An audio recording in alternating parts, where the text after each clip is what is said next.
வார்த்தைக்கு நேராக நம்முடைய கவனத்தை நாம் திருப்புவோம். கர்த்தருடைய ஆவியானவர் நம்மோடு கூட பேசுவாராக. இந்த நாளிலே ரொம்ப முக்கியமான ஒரு பகுதியை இந்த நாளிலே நான் உங்களோடு பகிர்ந்து கொள்ளப் போகிறேன். கர்த்தருடைய ஆவியானவர் தாமே நம்மோடு கூட இந்த நாளில் பேசும்படி நம்ம இந்த நாளிலே காத்திருக்க போகிறோம். முதலாவதாக ஒரு வசன பகுதியை நாம் வாசிக்க போகிறோம். அதன் பின்பராக அதனுடைய அடிப்படையிலே நாம் இந்த நாளிலே தியானத்தை நாம் பார்க்க போகிறோம். என்னுடன் திருப்பிக் கொள்ளுங்கள். அப்போஸ்தலனாகிய யோவான் எழுதினதான சுவிசேஷம் 21வது அதிகாரம் 15-19 வசனங்கள். அப்போஸ்தலனாகிய யோவான் எழுதினதான சுவிசேஷம் 21வது அதிகாரம் 15-19 வரைக்கும் நம்ம எல்லாரும் இணைந்து நாம் வாசிக்க போகிறோம். எல்லாரும் சேர்ந்து வாசிப்போம். எல்லாம் எடுத்துட்டீங்களா? எல்லாரும் சேர்ந்து வாசிப்போம். அவர்கள் போஜனம் பண்ணின பின்பு இயேசு சீமோன் பேதுருவை நோக்கி, யோனாவின் குமாரனாகிய சீமோனே, இவர்களிலும் அதிகமாய் நீ என்னிடத்தில் அன்பாய் இருக்கிறாயா என்றார். அதற்கு அவன், ஆம் ஆண்டவரே, உம்மை நேசிக்கிறேன் என்பதை நீர் அறிவேன் என்றார். அவர், என் ஆட்டுக்குட்டிகளை மேய்ப்பாயாக என்றார். இரண்டாம் தரம் அவர் அவனை நோக்கி, யோனாவின் குமாரனாகிய சீமோனே, நீ என்னிடத்தில் அன்பாய் இருக்கிறாயா என்றார். அதற்கு அவன், சேர்ந்து வாசிப்போம், ஆம் ஆண்டவரே,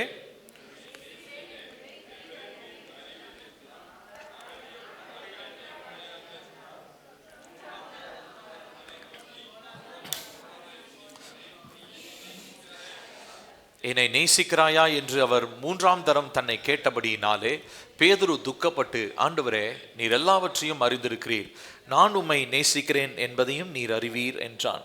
இயேசு தன் ஆடுகளை மேய்ப்பாயாக என்றார். நீ இளவயதுள்ளவனாய் இருந்தபோது உன்னை நீயே அறை கட்டி கொண்டு உனக்கு இஷ்டமான இடங்களிலே நடந்து திரிந்தாய். நீ முதிர் வயதுள்ளவனாகும் போது உன் கைகளை நீட்டுவாய், வேறொருவன் உன் அறையை கட்டி உனக்கு இஷ்டமில்லாத இடத்திற்கு உன்னை கொண்டு போவான் என்று மெய்யாகவே மெய்யாகவே உனக்கு சொல்லுகிறேன் என்றார். இன்ன விதமான மரணத்தினாலே அவன் தேவனை மகிமைப்படுத்த போகிறான் என்பதை குறிக்கும்படியாக இப்படி சொன்னார். அவர் இதை சொல்லிய பின்பு அவனை நோக்கி, என்னை பின்பற்றி வா என்றார். நம்ம எல்லாரும் கண்களை மூடுவோம். மனசார இப்ப நம்ம ஜெபிக்க போகிறோம். ஆவியானவரே, இந்த வார்த்தைகள் மூலமாய் நீர் எங்களோடு பேசுவீராக. இது எங்களுக்காக நீர் கொடுக்கிற வார்த்தை. இது மனிதனுடைய எண்ணத்தில் தோன்றின வார்த்தை அல்ல. இது எனக்கு தோன்றின வார்த்தை அல்ல. உம்முடைய சபையிடத்திலே பேசும்படியாய் நீர் என்னுடைய சிந்தையிலே விதைத்த ஒரு வார்த்தை. இது இந்த நாளிலே கனி கொடுப்பதாக. இந்த விதைக்கப்பட்ட இந்த வார்த்தை இப்பொழுது இந்த பலிபீடத்திலிருந்து பேசப்படும் பொழுது ஒவ்வொருடைய செவிகளிலும் ஒவ்வொருடைய இருதயங்களுக்குள்ளாகவும் அது பாய்ந்து சென்று அந்த வார்த்தை ஒரு பலனை ஏற்படுத்துவதாக, தேவன் விரும்புகிறதான மாற்றத்தை ஏற்படுத்துவதாக என்று சொல்லி ஜெபிக்கிறோம். தேவனுடைய வார்த்தையை கேட்கும் பொழுது அப்பா, கீழ்ப்படிதல் உள்ள இருதயத்தோட கர்த்தாவே, எங்களுடைய சிந்தை எண்ணங்கள் எல்லாம் உணர்வுள்ளதாக நாங்கள் ஒப்பு கொடுக்கிறோம். தேவனுடைய வார்த்தைக்கு எதிர்மறையாக கிரியை செய்கிற எல்லா எண்ணங்களையும் யோசனைகளையும் நசரேயனாகிய இயேசு கிறிஸ்துவின் நாமத்தினாலே நாங்கள் வெளியேற்றி போடுகிறோம். எல்லா எண்ணங்களையும் கிறிஸ்துவுக்கு கீழ்ப்படியே நாங்கள் சிறைப்படுத்துகிறோம். லார்ட் ஆண்டவரே, இந்த நாளில் எல்லா மனித ஆவிகளையும், இந்த நாளில் இந்த சத்தத்தை கேட்கிறவர்கள், கேட்க போகிறவர்கள் ஒவ்வொருடைய ஸ்பிரிட்டையும், ஒவ்வொருடைய ஆவியும் பரிசுத்த ஆவியானுடைய கட்டுப்பாட்டிற்குள் நாங்கள் ஒப்பு கொடுக்கிறோம். தேவையில்லாத எந்த அசுத்த காரியங்களும் இந்த இடத்துல கேட்கப்பட போவது இல்லை. இங்க பேசப்படுகிற எந்த வார்த்தையும் திரித்து பேசுகிறதான சத்ருவினுடைய கிரியைகளை இயேசுவின் நாமத்தினாலே கட்டி நான் வெளியேற்றுகிறேன். இப்பொழுதே கர்த்தருடைய மகிமை இந்த நாளில் எங்கள் ஒவ்வொருவரையும் மூடுவதாக. எங்கள் செவிகளை அப்பா உம்முடைய அபிஷேகத்தினால் நிரப்புங்க.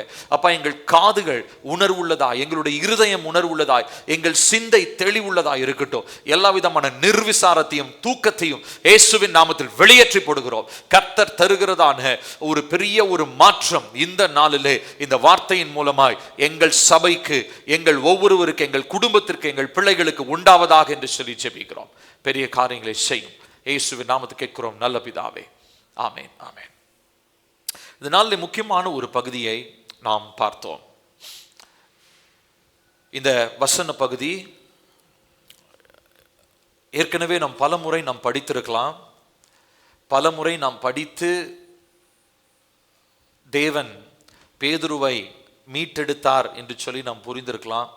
இதில் பல காரியங்களை நாம் பார்த்திருக்கிறோம், படித்திருக்கிறோம், புரிந்திருக்கலாம். ஆனால் இன்னைக்கு கர்த்தருடைய ஆவியானவர் இதிலிருந்து நம்மிடத்தில் ஒரு விசேஷமான ஒரு காரியத்தை பேச போகிறார். This is going to be an exposition. ஒரு இந்த வசனத்திற்குள்ளாக மறைந்திருக்கிற ஒரு சில காரியங்களை இந்த நாளிலே கர்த்தருடைய ஆவியானவர் நம்மோடு கூட பேச போகிறார். இந்த பகுதியிலே நாம் பார்க்கிறோம், அப்போஸ்தலனாகிய பேதுரு, அவர் ஆண்டவராகிய இயேசு கிறிஸ்துவனுடைய எத்தனாவது சீஷன் சொல்லுங்களேன். நம்ம புரிஞ்சுக்கிற பிரகாரம் அவர் ஃபர்ஸ்ட், அவர் தான் அப்படின்ற மாதிரி நம்ம புரிந்து கொள்கிறோம். ஆனால் ப்ராப்பராக ஹிஸ்டாரிக்கலாக யாருன்னு நமக்கு தெரியல. பட் வசனத்தின்படி பேதுரு. இப்போ ஆண்டவராகிய இயேசு கிறிஸ்து பேதுருவின் இடத்துல தான் அந்த கட்டளையும் கொடுத்திருந்தார். என்ன கட்டளை? இந்த கல்லின் மேல் என் சபையை கட்டுவேன், பாதாளத்தின் வாசல்கள் அதை மேற்கொள்ள முடியாது என்று சொல்லி.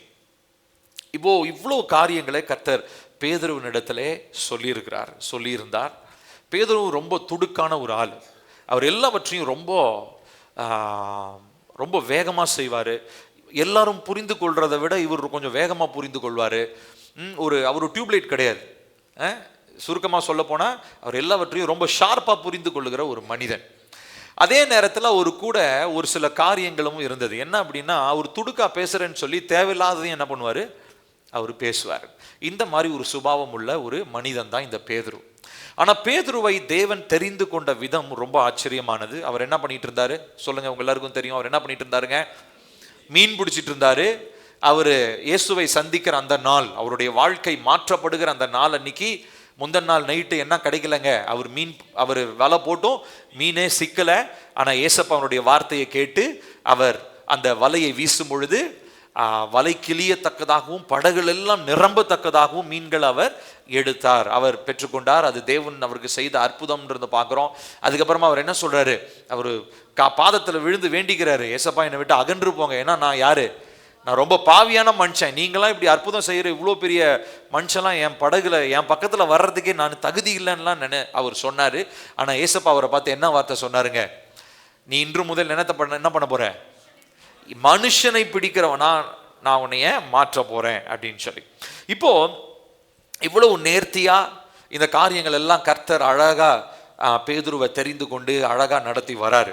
ஆனா அதுக்கப்புறம் பாத்தீங்கன்னா ஒரு குறிப்பிட்ட பகுதி வரும்பொழுது அவருடைய மரண நாட்களை குறித்து அவர் தீர்க்க தரிசனமாக அவர் சொல்ல ஆரம்பிக்கும் பொழுது இவர் நடுவில் சும்மா அமைதியில் ஏசப்பா இவர்கிட்ட ஒப்பீனியன் கேட்டாரா, நீ என்ன பண்ண போறன்னு கேட்டாரா. ஆனா இவர் என்ன சொல்றாரு, இவரா வாயை விட்டு மாட்டிக்கிறார்.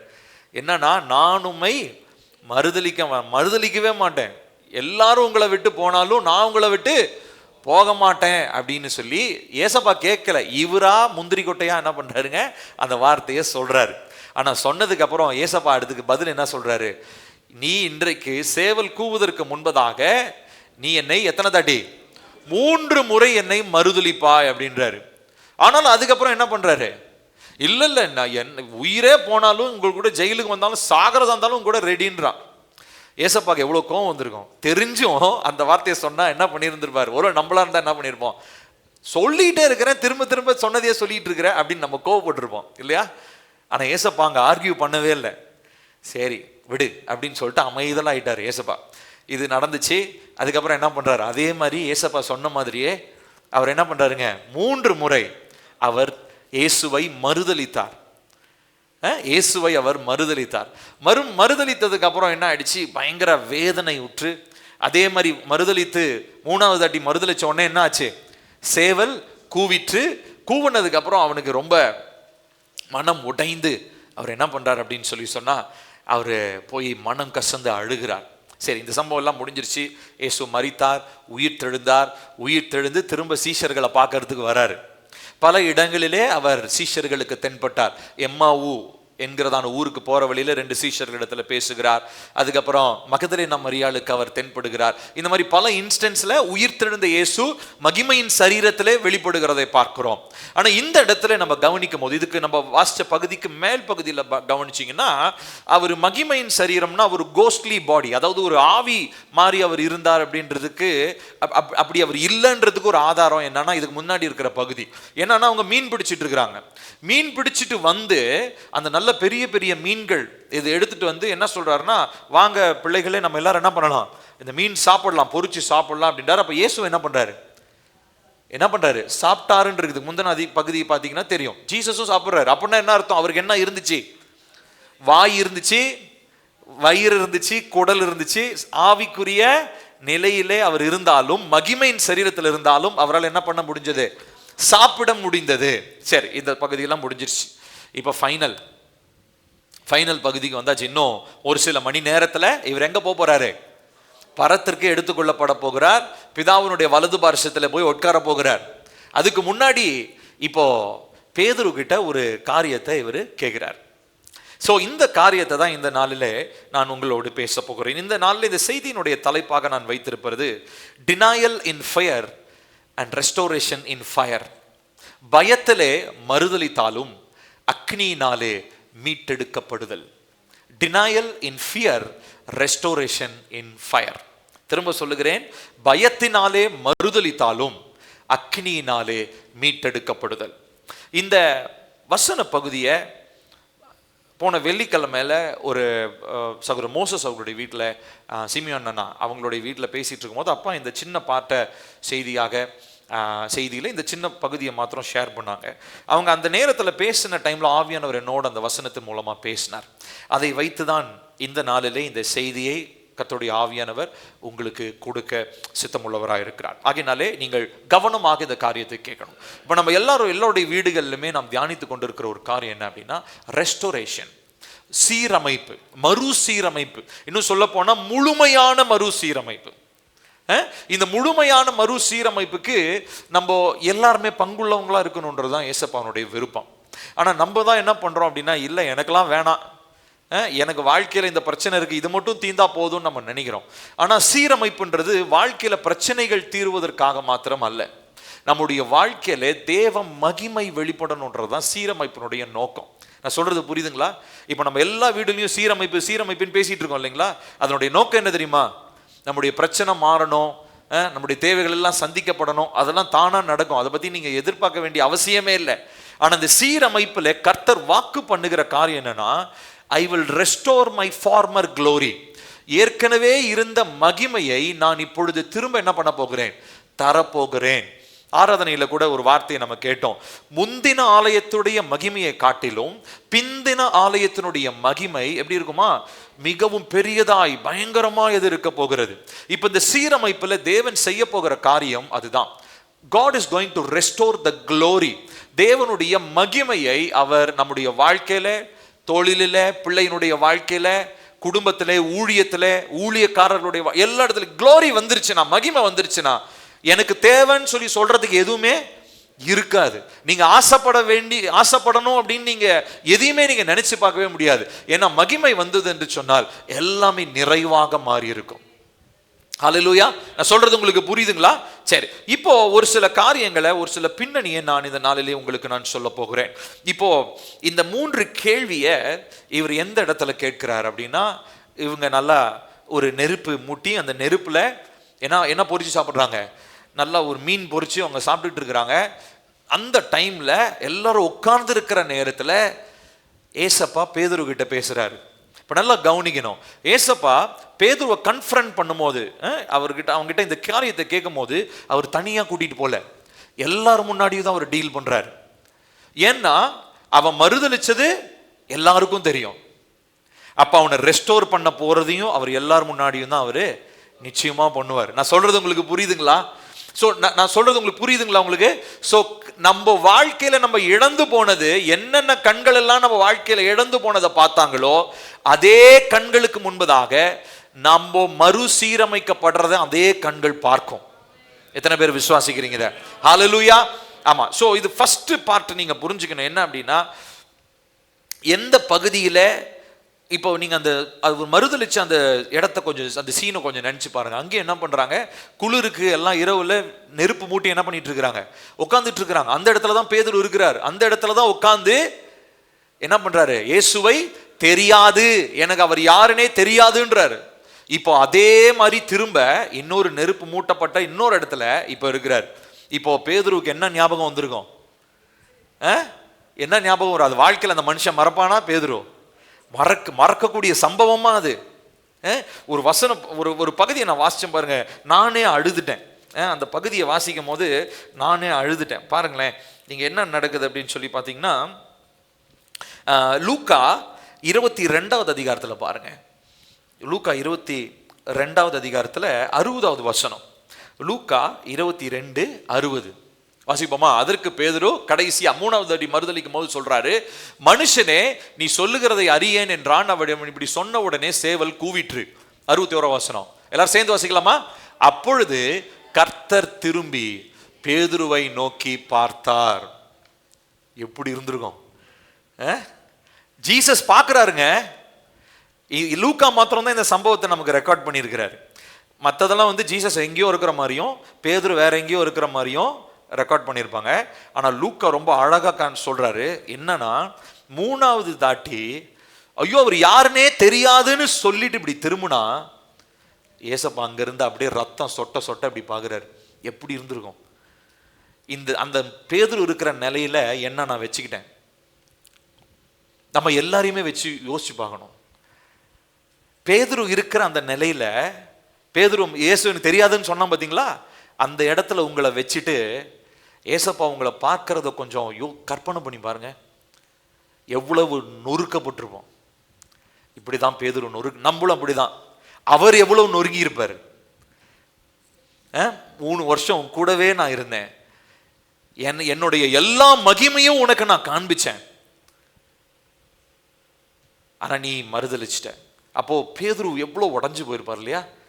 அதனாலதான் என்ன பண்றாரு, அது போய் அவர் என்ன பண்றாரு, மனம் கசந்து அவர் அழும் போது அவருக்கு எப்படி இருந்திருக்கும் இல்லையா? சுக்குநூறா போயிருக்கும் இருதயம். எப்படி நான் இயேசுவை நான் காட்டி கொடுத்துட்டேன்.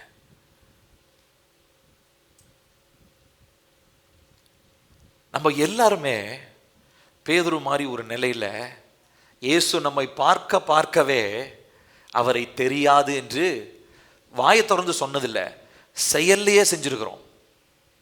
நம்ம செஞ்ச நிறைய செயல் இயேசுவை மறுதலித்ததான பல செயல்கள். எவ்வளவு, நம்ம 1 2 கிடையாது, எக்கச்சக்கம். என் போன வாரத்தில் கூட ஏதாவது கண்டிப்பா செஞ்சிருப்போம். ஆனாலும் ஏசப்பா அப்படி மறுதலிச்ச பேதுருவை திரும்ப தேடி போய் அவர் என்ன கேள்வி கேட்டிருக்கலாம் தெரியுமா? நம்மளா இருந்தா என்ன கேள்வி கேட்டிருப்போம்? டே, நான் திரும்ப உன்னை சூஸ் பண்றேன்டா, என்னை தயவு செஞ்சு மறுதலிச்சிடாதரா, இப்படி பேசினாரா? என்னை இனிமே மறுதலிக்க மாட்டல்ல அப்படின்னு கேட்டாரா? அவனுடைய இருதயத்தை இன்னும் உடைக்கக்கூடிய ஒரு கேள்வி. இதுக்கு மேல ஒரு மனுஷனுடைய இருதயத்தை உடைக்கவே முடியாது. என்ன கேள்வி? நீ என்ன நேசிக்கிறாயா? இந்த பகுதியெல்லாம் நான் படிக்கும் போது நான் அப்படியே அழுது, எனக்கு அழுக கண்ட்ரோலே பண்ண முடியல. பேதுரு பேரை எடுத்துட்டு அங்க பில்லியை பேரை போட்டுட்டு நான் படிச்சு பார்த்தேன். பில்லி, நான் இப்படிதானே பண்ணியிருக்கிறேன். ஆனா ஏசப்பா என்னை திரும்ப ரெஸ்டோர் பண்ணும் போது, ஏன்னா நான் டினையல், அவரை மறுதலிச்சிட்டேன், பயத்துல மறுதலிச்சேன், சோசியல் பிரஷர்ல மறுதலிச்சேன், எனக்கு மேல இருக்கிற பியர் பிரஷர் சுற்றி இருக்கிற அழுத்தத்துல மறுதலிச்சேன், சொந்தக்காரங்க நீ ஏற்றுக்கொள்ளணுன்றதுக்காக மறுதலிச்சேன், என் செயலினால மறுதலிச்சேன். ஆனா ஏசப்பா என்னை திரும்ப தேடி வந்து என்னை மீட்டெடுக்கும்படி, என் வாழ்க்கையை சீரமைக்கும்படி என்னிடத்துல அவர் கேட்கிற கேள்வி, டு யூ லவ் மீ? நீ என்னை நேசிக்கிறையா? இதை விட இன்னும் கீழே இறங்கி எந்த வார்த்தையுமே யாருமே பேச முடியாது. பேதுருவுக்கு இதை தவிர்த்து இதுக்கு மேல எந்த ஒரு வார்த்தை இயேசு பேசியிருந்தாலும் பேதுருவுக்கு அது எப்படி இருந்திருக்கும்னே தெரியல. ஆனா பேதுரு சீரமைக்கப்பட வேண்டும் என்று சொன்னால் ஏசப்பா கேட்ட இந்த கேள்வி, ஆனா அதே கேள்வியை தான் இப்போ உங்க ஒவ்வொருத்தரையும் பார்த்து ஏசப்பா கேட்கிறாரு. நீ போன வாரத்துல இந்த விஷயத்தை நீ செஞ்ச, அப்ப நீ என்ன பண்ண? என்ன ஏசப்பா எனக்கு பிடிக்கல, ஏசப்பா எனக்கு வேணான்லாம் சொல்லல, நீ செயல்லையே அதை செஞ்சுட்ட. எனக்கு பிடிக்காத ஒரு இடத்துக்கு போன இல்ல, நீ அந்த இடத்துக்கு போனப்பயே எனக்கும் இயேசுக்கும் சம்பந்தமே இல்லைன்றதை நீ செயல்னால நிரூபிச்சுட்ட. எனக்கு பிடிக்காத ஒரு விஷயத்தை நீ பார்த்தல்ல, அந்த விஷயத்தை பார்த்தப்பவே நீ என்ன பண்ணிட்டு தெரியுமா? எனக்கும் உனக்கும் எந்த சம்பந்தமும் இல்லைன்னு சொல்லிட்டேன். ஆனா இப்போ நான் உன் மேல அன்புள்ள தேவனா, உன் வாழ்க்கையை சீரமைக்கும்படி உன்னை பார்த்து நான் கேட்கிற கேள்வி, நீ என்ன நேசிக்கிறியா? ரெஸ்டோரேஷன்ல, மறுசீரமைப்புல ஏசப்பா பேதுருனுடைய வாழ்க்கையில அன்பில் இருந்து தான் ஆரம்பிக்கிறாருங்க. It starts with love. அன்புல இருந்து தான் எல்லாமே ஆரம்பிக்குது. இப்போ இந்த அன்பு பேதுருவை தேடி வருது. எல்லாரும் முன்னாடி அது நடந்தாலும் அது பேதுருக்கு அது அவமானம் கிடையாது. ஏன்னா பேதுருக்கு ஒரு ட்ராமா அது. ஏன்னா இப்ப சொன்ன மாதிரி அந்த நெருப்பு மூட்டின அதே இடம், அதே மாதிரி ஒரு சினாரியோல தான் கொஞ்ச நாளைக்கு முன்னாடி என்ன பண்ணாரு, இயேசுவே தெரியாதுன்னாரு. இப்ப அதே மாதிரி ஒரு சூழ்நிலை. ஆனா இங்க இயேசு அவரை பார்த்து என்னன்னு கேட்கிறாரு, நீ என்னை நேசிக்கிறையான்னு கேட்கிறாரு. அவன் மறுதலித்தது 3 முறை. இவர் அவனை பார்த்து கேட்ட கேள்வியும் 3 முறை. பாருங்களேன், என்னென்னலாம் இழந்தானோ அதை திரும்ப ரெஸ்டோர் பண்றதுக்கு அத்தனை டைம் கேட்கிறாரு. அதே சினாரியோ உருவாக்குறாரு ஜீசஸே. ஏன்னா ஜீசஸ் மூலமா, பேதுரு மூலமா தான் ஒட்டுமொத்த அப்போஸ்தல தலைமைத்துவம் என்ன ஆக போகுது, நிலைநிறுத்தப்பட போகுது. தலைவனே மோசம், தலைவனே மறுதலிச்சிட்டான், லீடரே அவ்வளவு மோசம்னா அப்ப மற்ற சீஷர்கள்லாம் எப்படி இருந்திருப்பாங்க இல்லையா? அதனால லீடரை ரெஸ்டோர் பண்றதுக்கு ஜீசஸ் என்ன பண்றாரு, எல்லாரும் முன்னாடியும் ரெஸ்டோர் பண்றாரு. நான் சொல்றது புரியுதுங்களா உங்களுக்கு? சோ இப்ப நல்ல ஒரு விஷயத்தை புரிஞ்சுக்கணும் பிரியமானவர்களே. நீங்களும் நானும் பேதுரு மாதிரிலாம் நான் அப்படிலாம் பண்ணலங்கன்னு நம்ம யாருமே சொல்ல முடியாது. நம் எல்லாருமே வார்த்தையினாலும் செயலினாலும் பார்வையினாலும் பழக்க வழக்கத்தினாலும் தேவனுக்கு பிரியமில்லாத காரியத்தை செய்ததினால் இயேசுவை அனுதினமும் நாம் மறுதலித்துக் கொண்டுதான் இருக்கிறோம். ஆனால் கிருபை தேடி வருகிறது. என்னை மீட்கும்படி இயேசுவின் அன்பு என்னை தேடி வந்து என்னிடத்துல கேட்கிற கேள்வி, டு யூ லவ் மீ? நீ என்னை நேசிக்கிறியா? இன்னைக்கும் ஞாயிற்றுக்கிழமை, இந்த ஞாயிற்றுக்கிழமை உங்ககிட்ட 30ஆம் தேதி நவம்பர் மாசம் 2025 வருஷம் உங்ககிட்ட ஏசப்பா உங்களை பார்த்து இன்னமும் ஒரு கேள்வி கேட்கிறாரு, நீ என்ன நேசிக்கிறியா? அப்ப நேசிக்கிறதா இருந்தா அவருக்கு பிரியமில்லாத எதையும் நான் என்ன பண்ண மாட்டேன், சொல்லுங்க, செய்ய மாட்டேன். அவருக்கு பிரியமில்லாததை பார்க்க மாட்டேன், அவருக்கு பிரியமில்லாததை பேச மாட்டேன். ஏன்னா நான் அவரை நேசிக்கிறேன். எனக்குள்ள ஒருவேளை மாம்சம் எனக்கு தூண்டலாம், அதை செய் இதை செய்யலாம், எனக்கு என்ன யோசனை எல்லாம் வரலாம். ஆனா எனக்குள்ள சிந்தையில வரக்கூடிய முதல் எண்ணம், நான் அவரை நேசிக்கிறேன். 2 வாரத்துக்கு முன்னாடி கூட நான் உங்களோடத்துல ஒரு காரியத்தை பேசினேன், மேடைகளை தகர்த்தல். அதுல சாலமோனை பத்தி பார்த்தோம். சாலமோன் தேவனை நேசிச்சானா, ஆனாலும் அவனுடைய வாழ்க்கையில அவன் மேடைகளிலே தூபம் காட்டி வந்தான். அப்போ என்னென்ன தவறான மேடைகள் இருக்கிறது, இங்க நேசிக்கிற ஒரு இருதயம், ஆனா இங்க கட்டுப்படுத்த முடியாத ஒரு சில செயல்கள், வாயை திறந்தா எனக்கு இன்னும் கட்டுப்படுத்த முடியாத ஒரு சில வார்த்தைகள், என்னுடைய கண்ட்ரோலையே மீறி என்னுடைய சிந்தையில வந்து என்னை ஆளுகை செய்யக்கூடிய ஒரு சில எண்ணங்கள். இந்த எண்ணங்கள் எல்லாவற்றிலும் இருந்து ஃபர்ஸ்ட் எனக்கு ஒரு விடுதலை வேணும். அதுக்கப்புறம் தான் தேவன் நான் என்ன பண்ண முடியும், முழுமையா நான் நேசிக்க முடியும். இப்ப பேதுருவுடைய வாழ்க்கையில இந்த காரியத்தை கர்த்தர் ரொம்ப அழகா செய்கிறார். சோ 3 முறை மறுதலித்தான், 3 முறை அதே மாதிரி ஒரு கேள்வியை கேட்கிறார். அவருடைய ஹீலிங் ப்ராசஸ் ரொம்ப ப்ரிசைஸா இருந்தது. ப்ரிசைஸ்னா ரொம்ப ஷார்ப்பா இருந்தது.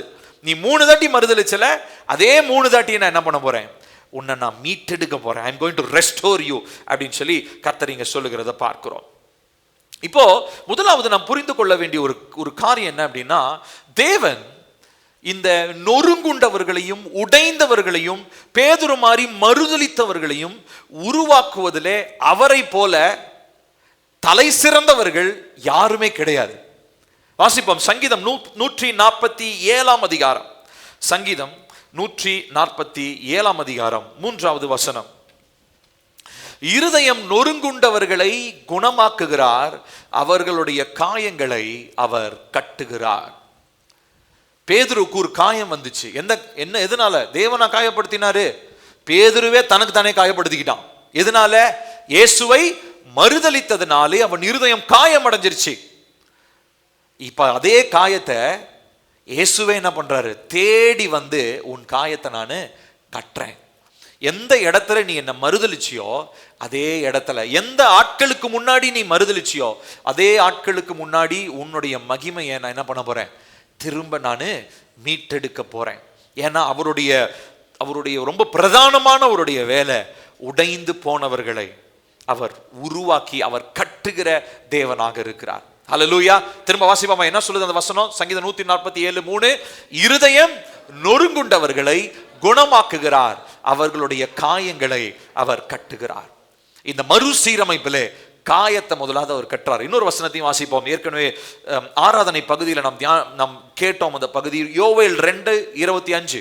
யோவேல் 2:25, நான் உங்களிடத்தில் அனுப்பின என் பெரிய சேனையாகிய வெட்டுக்கிளிகளும் பச்சை கிளிகளும் முசுக்கட்டை பூச்சிகளும் பச்சை புழுக்களும் பட்சித்த வருஷங்களின் விளைவை உங்களுக்கு நான் திரும்ப அளிப்பேன். யோவேல் 2:25, நான் உங்களிடத்தில் அனுப்பின என் பெரிய சேனையாகிய வெட்டுக்கிளிகளும் பச்சை கிளிகளும் முசுக்கட்டை பூச்சிகளும் பச்சை புழுக்களும் பட்சித்த வருஷங்களின் விளைவை உங்களுக்கு.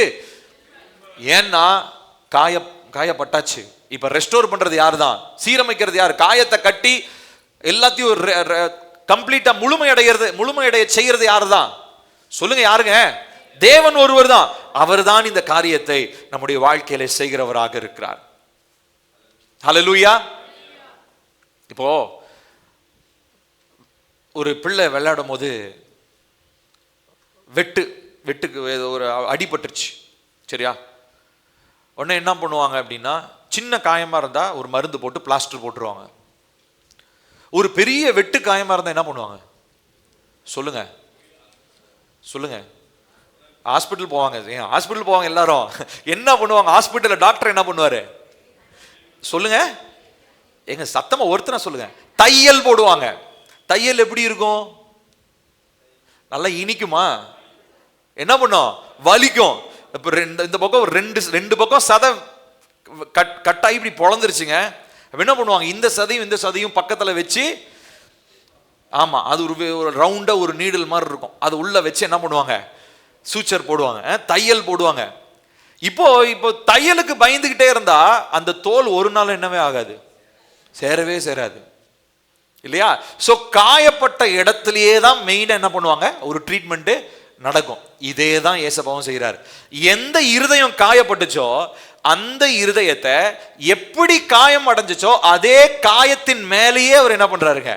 ஒரு ட்ரீட்மெண்ட் செய்கிறார். என்ன ட்ரீட்மெண்ட் தெரியுமா? பேதுருக்கு என்ன ட்ரீட்மெண்ட் நடந்துச்சு? ஏசப்பாவை நேசிச்சேன், நான் மறுதலிச்சிட்டேன், ஆனாலும் திரும்ப நான் என்ன பண்றேன்? அன்பினால் திரும்ப என்ன பண்றாரு? அவனுடைய இருதயத்தில் ஏற்பட்ட அந்த வெட்டு காயத்தை திரும்ப ஒரு தையல் போடுறாரு. ஹல்லேலூயா. இதுதான் ஃபர்ஸ்ட் ரெஸ்டோரேஷன். நம்முடைய இருதயத்துல இருந்து ஆரம்பிக்குது. ஹல்லேலூயா. காயங்களை எல்லாம் ரெஸ்டோர் பண்றாரு. என்னென்ன இடத்தெல்லாம் காயங்கள் இருந்ததோ அந்த காயங்கள் எல்லாம் ரெஸ்டோர், இங்கதான் சீரமைப்பு ஆரம்பிக்குதுங்க. இந்த சீரமைப்பு ஆயிடுச்சுன்னா வெளியில ஆட்டோமேட்டிக்கா வந்துடும். குடும்பத்துல, ஊழியத்துல, உறவுகளில, எல்லா இடத்துலயும் ரெஸ்டோரேஷன், சீரமைப்பு தானா வந்துடும். ஆனா எங்க ஆரம்பிக்கணும்? சொல்லுங்களேன். ஆமா, நம்ம வசனத்துல வாசிக்கிறோம், உன் இருதயத்தை எல்லா காவலோடும் காத்துக்கொள், அதனிடத்திலிருந்து ஜீவ ஊற்று. சோ அப்ப காயப்பட்டாலும் ஃபர்ஸ்ட் ட்ரீட்மெண்ட் எங்க தான்? இருதயத்துக்கு தான் ஃபர்ஸ்ட் ட்ரீட்மெண்ட். இப்போ சீரமைப்பு இங்க தான் ஆரம்பிக்கிறது. அப்போ உங்களுடைய வாழ்க்கையில, இப்போ உதாரணத்துக்கு ஒருத்தருக்கு பொருளாதார பிரச்சனை நினைச்சுப்போம். பொருளாதாரத்தில் ரொம்ப கடன் மேல கடன் வாங்கி வாழ்க்கை சீரழிஞ்சு போயிடுச்சு. ஆனா இப்ப தேவனுடைய சீரமைப்பு வேணும்னா டைரக்டா எடுத்தோன்னா கர்த்தர் உங்களுடைய பேங்க் பேலன்ஸை சீரமைக்க மாட்டாரு. அப்படி பண்ணிட்டாதான் நம்ம ஈஸியா நமக்கு ஜாலி ஆயிடுமே. கடன் பிரச்சனையை மாத்தணும்னா டைரக்டா அந்த பிரச்சனையுமே ஆண்டவர் டீல் பண்ண மாட்டாரு. ஆண்டவர் எங்க தெரியுங்களா டைரக்டா போவாரு? உங்க இருதயத்தை தான் தொடுவார். நம்ம என்ன யோசிப்போம்? என்ன ஆண்டவரே, நான் பேங்க் பேலன்ஸ் பிரச்சனை நான் ஜோம் பண்ணா என் இருதயத்துக்கு எதுக்கு வரீங்க நீங்க? இந்த கேள்விதான் நம்ம எல்லாருக்கும். ஆனா ஏசப்பா சீரமைப்ப ஆரம்பிக்கும் போது அவர் இருதயத்திலிருந்து தான் செய்யறேன்னு சொல்றாரு. ஏன்னா இங்க இருந்து செய்யறது தான் நிரந்தரமானதும் உள்ளிருந்து மற்ற எல்லா காரியத்தையும் பாதிக்கக்கூடியதாகவும் அது இருக்கும். நான் சொல்றது உங்களுக்கு புரியுதுங்களா? சோ நீங்க ஒரு காரியத்துக்காக ஜெபம் பண்றீங்க, அந்த பகுதியில சீரமைப்பு வேணும்னா டைரக்டா அதுல அவர் செய்யறதுக்கு முன்னாடி எங்க செய்யறாரு? உங்கள் இருதயத்தில் சீரமைப்ப விரும்புகிறார். இருதயத்தில் இருக்கிற காயங்களை டீல் பண்ணணும்னு நினைக்கிறாரு. உங்க கணவன் மனைவி உறவு, பெற்றோர் பிள்ளைகள் உறவு, யாரோ ஒருத்தவங்க உங்களை சொன்னதுனால ஏற்பட்ட காயம், யாரோ ஒருவருடைய வார்த்தையினாலே உங்களுக்கு ஏற்பட்ட அந்த ரணம், இதை முதலாவது இருதயத்தில் சரி செய்யாம உங்களுடைய வாழ்க்கை சீரமைக்கப்பட முடியாது. நமக்கு சிறந்த உதாரணம் பேதுரு. சரிங்களா? இந்த காரியத்தை முதலாவது நாம் பார்க்கிறோம். அடுத்ததா இந்த இருதயத்தில் ஆரம்பிக்கிற இயேசு அடுத்ததா பேதுரு கிட்ட கேட்ட கேள்வி 3 கேள்வி. அதே ஒரே கேள்வியை ரிப்பீட் பண்றாரு. என்ன கேள்வி? நீ என்னை நேசிக்கிறாயா? இப்ப நான் சொன்ன மாதிரி அவர் வேற நம்மளா இருந்தா என்ன கேள்வி கேட்டிருப்போம்?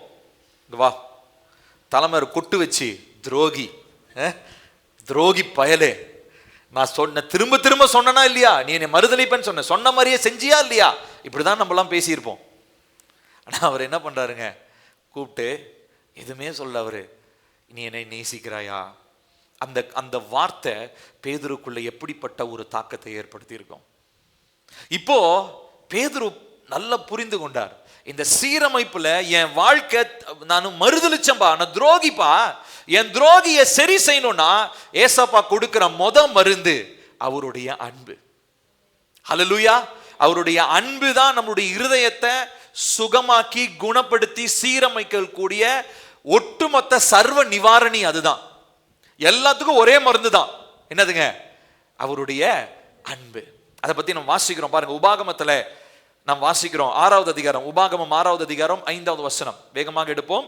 உபாகமம் 6:5.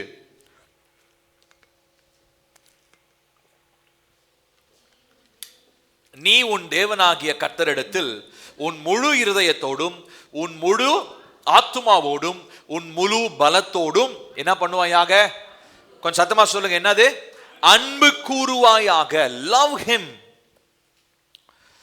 இந்த அன்புன்றது இது ரொம்ப ஆழமான ஒரு காரியம் இல்லைங்களா? இது ரொம்ப ரொம்ப ஆழமான ஒரு காரியம். ஆக்சுவலி இது கிரேக்க வார்த்தையில பார்த்தீங்கன்னா ஏசப்பா 3 தட்டி கேள்வி கேட்டார் இல்லையா? ஸோ அந்த லவ் அப்படின்றதுக்கு பலவிதமான கிரேக்க வார்த்தைகள் இருக்கிறது. அதை நான் வாலிப பிள்ளைகளோட கடந்த நாட்கள் நான் பேசியிருக்கேன்.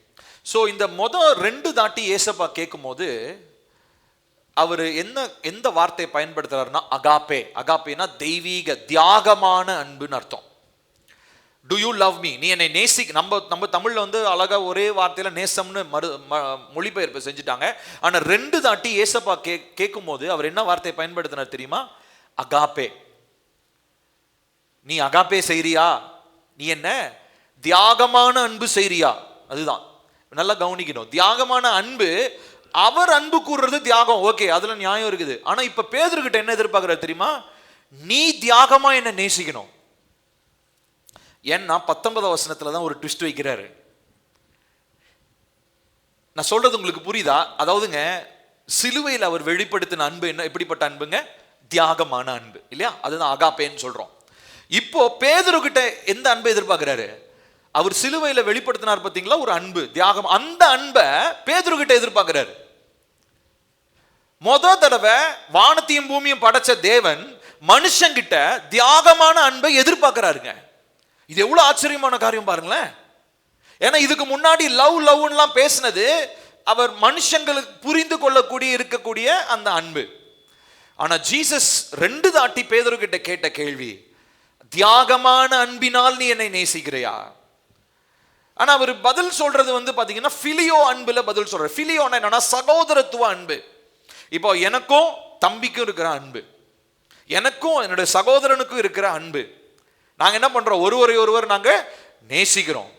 என்ன காரியங்களினாலும் நாங்க ஒருவர் தாங்குவோம், விட்டு கொடுப்போம், அவர்களை நாங்கள் ஊக்கப்படுத்துவோம். இப்படி இதுதான் பிலியோ அப்படின்னு சொல்லுவோம்.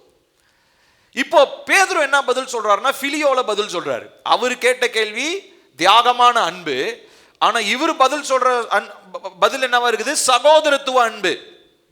இப்ப 3வது அடி கேட்கும் போது ஜீசஸே அகாப்பை விட்டுட்டு இப்ப பிலியோ அன்புல கேட்கிறாரு, நீ சகோதரத்துவ அன்பினால் என்னை நீ நேசிக்கிறியா?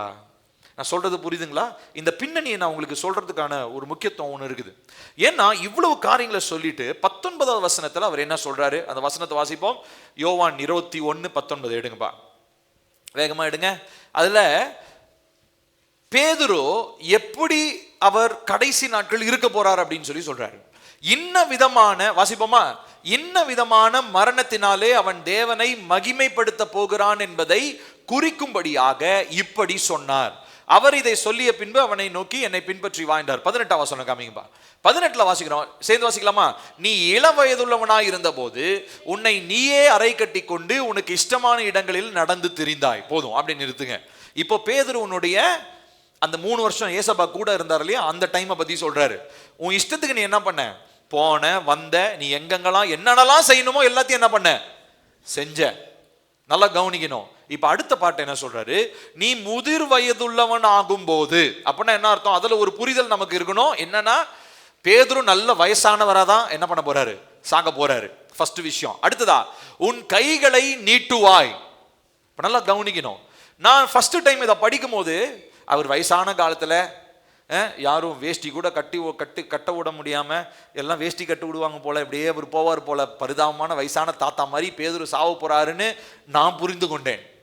அப்படிதான் இவ்வளவு நாள் நான் புரிஞ்சுட்டேன். ஆனா ஒரு சில மாதங்களுக்கு முன்பதாக இந்த பகுதியை நான் தியானிக்கும் பொழுது நான் இதை குறித்த பின்னணியை நான் படிக்க ஆரம்பிச்சேன். இது வந்து பாத்தீங்கன்னா ஒரு ப்ரொஃபெட்டிக்கா பேதுருவனுடைய மரணத்தை பத்தி ஏசப்பா சொல்லியிருக்கிறாரு. இந்த உன் கைகளை நீட்டுவாய் அப்படின்றது வந்து பாத்தீங்கன்னா ரோமர்களுடைய ஒரு வழக்க சொல். என்ன வழக்க சொல்னா, சிலுவையிலே மரிக்க போறவர்களை பற்றி சொல்லப்படுகிற ஒரு வழக்க சொல். இப்போ அப்போஸ்தலனாகிய பேதுரு எப்படிதான் மரிச்சார் தெரியுமா? சிலுவையிலே தான் மரித்தார். நான் சொல்றது புரியுதுங்களா? இயேசுவ மாதிரி அவரும் என்ன பண்ணாங்க? சிலுவையில தான் அறைஞ்சாங்க. அதனாலதான் உன் கைகளை நீட்டுவாய். அடுத்ததா, வேறு ஒருவன் உன் அறையை கட்டி. அப்படின்னா என்ன அர்த்தம்? ஏசப்பா மாதிரியே செத்து போனதுக்கு அப்புறம் பேதுருவை ஒரு துணியில கட்டி உனக்கு இஷ்டமில்லாத இடத்திற்கு உன்னை கொண்டு போவான். உன்னை கொண்டு போய் புதைச்சிருவாங்க. இதுதான் ஏசப்பாவுடைய அர்த்தம். இதுதான் சரியான ஒரு புரிதல். இதுதான் நான் இவ்வளவு ரொம்ப நாளா எனக்கு இது தெரியவே தெரியாது. வயசான காலத்துல ஒரு தாத்தா மாதிரி ஆகி செத்து போயிடுவார் போல அப்படின்னு நினைச்சேன். ஆனா இங்க ப்ரொஃபெட்டிக்கலா, தீர்க்க தரிசனமா அவர் சிலுவையிலே தான் மரிப்பார். சிலுவையில மரித்து இயேசுவை எப்படி அடக்கம் பண்ணி புதைச்சாங்களோ அதே மாதிரி பேதுரு என்ன பண்ணுவாங்க? புதைப்பாங்கன்றத தீர்க்க தரிசனமா சொல்றாரு. இப்ப இதனாலதான் அவர் 2 தடவையும் அந்த கேள்வி, என்ன கேள்வி கேட்டார்? என்னை அகாப்பே தியாகமான அன்பினாலே என்னை. அப்படின்னா என்ன அர்த்தம்? கடைசி நிமிஷத்துல நீ சாகும் போது கூட எனக்காக தான் நீ சாவ. சிலுவையில உன்னைய கையை நீட்டி உன்னை வச்சு அடிப்பாங்கல்ல, யாருக்காக நீ உயிர் விடுவ தெரியுமா? எனக்காக தான் நீ உயிர் விடுவ. அந்த ஒரு காரணத்தினாலதான் அவர் எந்த கேள்வியை கேட்டாரு? தியாகமான அன்பினாலே நீ என்னை நேசிக்கிறையா? இப்ப நான் ஒரு காரியத்தை உங்களுக்கு சொல்ல விரும்புறேன். இப்போ அந்த மறுசீரமைப்புன்னு பேசிக்கிட்டே இருக்கும் பாத்தீங்களா? இந்த மறுசீரமைப்புல கர்த்தர் மகிமையை தான் முதலாவது சீரமைக்க போறாரு நான் சொன்னேன் இல்லைங்களா? இது எல்லாவற்றுக்கும் அடிப்படையா அவர் எதிர்பார்க்கிற ஒரு காரியம் நம்மிடத்துல அந்த தியாகமான அன்பு. இயேசுவுக்காக நான் எதையும் இழக்க நான் என்னை ஒப்பு கொடுக்கிறேன். நம்மளால சொல்ல முடியுமா? அத எல்லாரும் திருன்னு பாக்குறீங்களே, நீ நான் சொல்றது புரியுதுங்களா? அவர் கேட்கிற கேள்வி என்ன தெரியுமா? இயேசுவுக்காக நான் எதையும் இழக்க என்னை நான் ஒப்பு கொடுக்கிறேன். எல்லாராலையும் இதை சொல்ல முடியாது.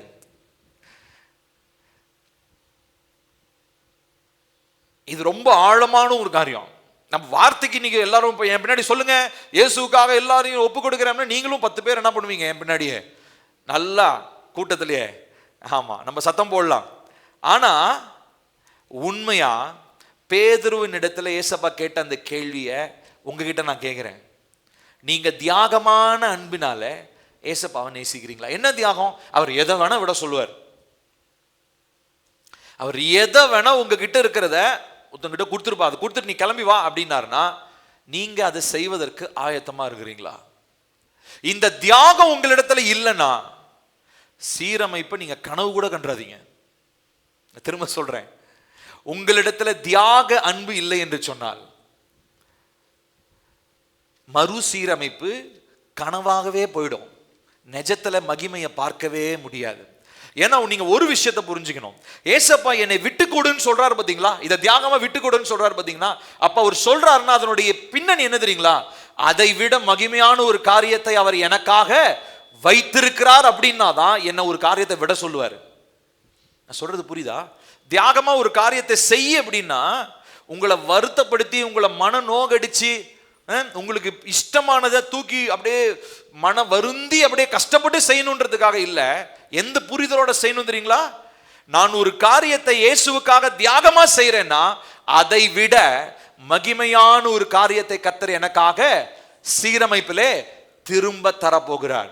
ஏன்னா பேதுருவை பொறுத்த வரைக்கும் பேதுரு ஒரு மீனவன்க. அவன் இழக்கிறதுக்கு ஒண்ணுமே இல்லை. மிஞ்சி மிஞ்சி போனா அவனுடைய பெரிய சொத்தெல்லாம் அவனுடைய படகு தான். ஏசப்பாவை பின்பற்றி வரும்போதே இந்த ரெண்டாவது டைம் இங்க ஜீசஸ் கேட்கும் போதே அவன் முடிவு பண்ணிட்டான், பின்பற்றிவான்னு சொல்லிட்டாரு கடைசியா. ஆனா கடைசியா பாருங்க, அந்த 19 வசனத்துல வாசிக்கிறோம், இன்ன விதமான மரணத்தினாலே, வாசிப்போம் அந்த வசனத்தை, 19 வசனம் காமிங்கப்பா. இன்ன விதமான அவன் தேவனை, அந்த வார்த்தை வாசிங்க, மகிமைப்படுத்த போகிறான். அப்ப பேதுருவுக்கு மகிமை என்ன தெரியுங்களா? சொல்லுங்க, பேதுருவுக்கு மகிமை என்ன தெரியுங்களா? அவன் சாவுதான் மகிமை. என்னங்க இப்படி சொல்றீங்க, இப்படி திடுதுப்புன்னு இப்படி சொல்றீங்களே நீங்க நினைக்காதீங்க. பேதுருவுக்கு அதுதான் மகிமை.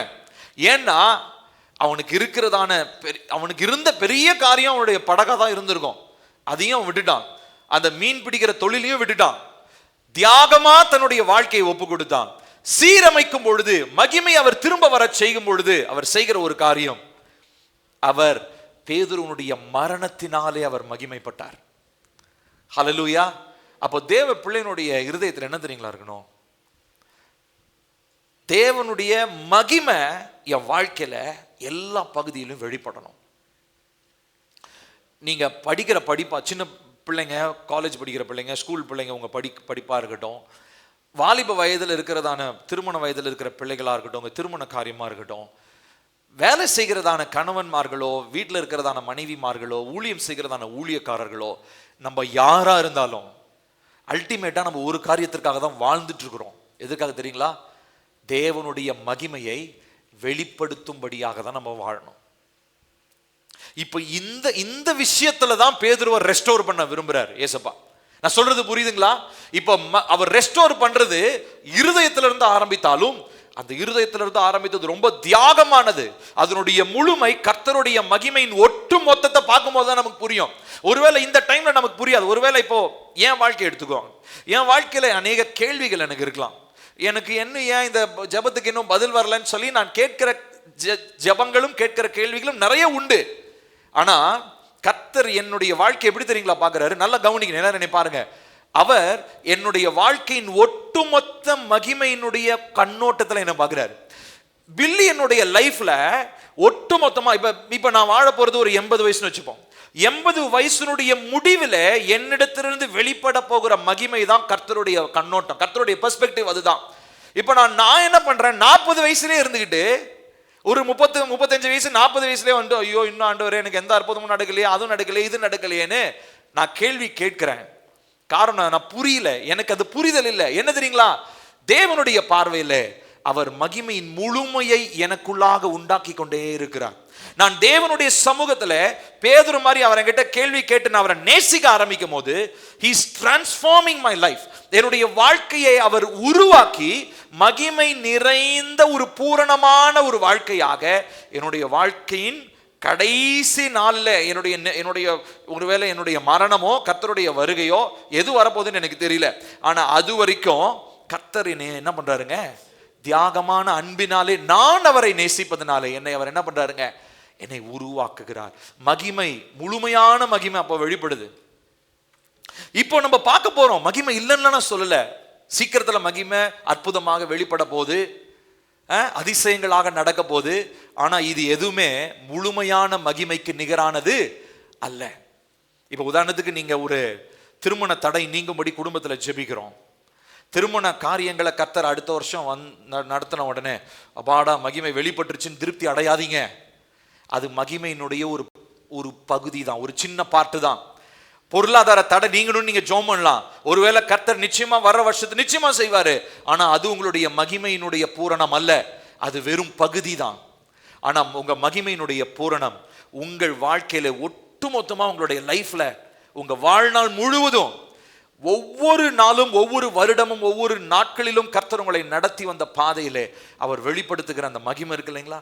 அவர் உங்களுடைய தேவைகளை சந்தித்தது, உங்களை நடத்தி வந்தது, இதுதான் மகிமையினுடைய பூரணம். நம்ம என்ன தெரியுங்களா ஆயிடுறோம்? ஒரு பெரிய ஜெப விண்ணப்பத்தை வச்சு ஜெபிச்சுக்கிட்டே இருப்போம். ஜெபம் பண்ணு, ஆண்டவரே எனக்கு அதை தாங்க தாங்க. தந்த உடனே ஆண்டவர் எங்க போனாருன்னே தெரியாது. நம்மளும் ஆண்டவரை மறந்துடுவோம்.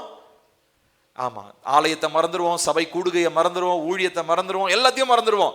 ஏன்னா நான் நினைச்சது ஜெபம் பண்ண உடனே எனக்கு கிடைச்சது, அதனால நான் விலகிட்டேன். அப்போ மகிமையும் நம்ம மேலிருந்து விலகிவிடும்.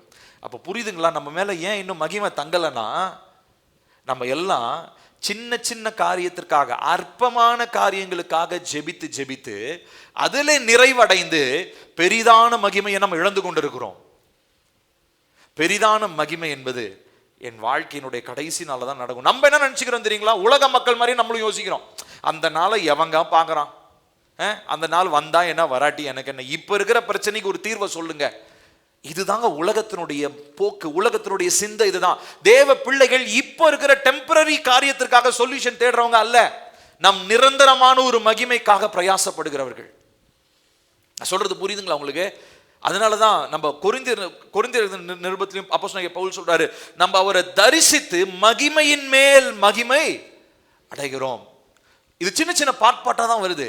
ஆனா மகிமையினுடைய முழுமையை ஒரு நாள் நாம் பெற காண நாம் காத்து கொண்டிருக்கிறோம். ஆனா அதுக்கு ரொம்ப ரொம்ப முக்கியமானது, பேதுருவினிடத்துல ஏசப்பா கேட்ட அந்த கேள்விதான், நீ தியாகமான அன்பினாலே என்னை நீ நேசிக்கிறாயா? In order to see my glory, I want you to have a sacrificial love for me. உன்னுடைய வாழ்க்கையில என்னுடைய மகிமையை நீ பார்க்கணும்னா உனக்கு என் மேல தியாகமான அன்பு இருக்க வேண்டும். இன்னைக்கு அந்த கேள்வி நான் உங்களை பார்த்து கேட்கிறேன், தியாகமான அந்த அன்பு உங்களுக்கு ஏசப்பா மேல இருக்குதா? இப்போ நான் உம்மை நேசிக்கிறேன்னு பேதுரு பதில் சொல்றாரு. அதுக்கு அப்புறமா அவர் ஒரு ரெஸ்பான்ஸ் ஒன்று கொடுக்கிறாரு. வாசிப்போமா? அந்த 18வது வசனத்தை திரும்ப வாசிப்போம். இல்ல 16வது வசனத்தை வாசிப்போம். 16பா. என்னிடத்தில் அன்பாய் இருக்கிறாயா என்றார். அதற்கு அவன், ஆம் ஆண்டவரே, உம்மை நேசிக்கிறேன் என்பதை நீர் அறிவீர்.